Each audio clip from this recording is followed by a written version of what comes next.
Okoye speaks on issue with Peter Okoye, the other half of the Psquare duo, and more controversy trails the jail sentence of the AGM president Ibinabo Fiberesima. Hi guys, what's happening? I'm Jason and it's Pulse TV News.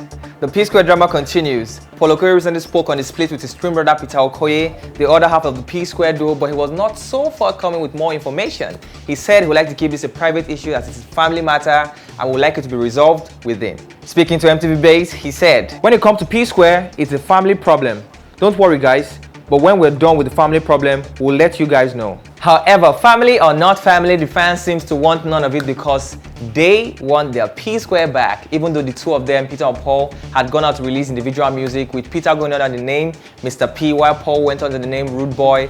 The fans shaded them, calling for their reunion. In the light of this whole controversy, other reports have it that certain influential parties were already making efforts to see the reunion of Peter and Paul back together as one. So hopefully all of this will blow over and we shall see Psquare return together to the Nigerian stages and the music industry. Moving on, Mrs. Bisola Adeyemi, the sister to the deceased doctor who was accidentally killed by the AGM president Ibinabo Fiberesima, has made a statement after the AGM president was sentenced, and she says justice was served. According to the statement, which was released on March 16, 2016, Mrs. Adeyemi revealed that Ibinabo Fiberesima fled the scene of the accident, taking out a license and registration plate out of the car without even checking for survivors. A part of it read, "On this fateful day of February 26, 2006, along the Lekki-Ekpe Expressway, my late brother Dr. Giwa was driving with his brother and another family friend in his car coming from a meeting in Aja.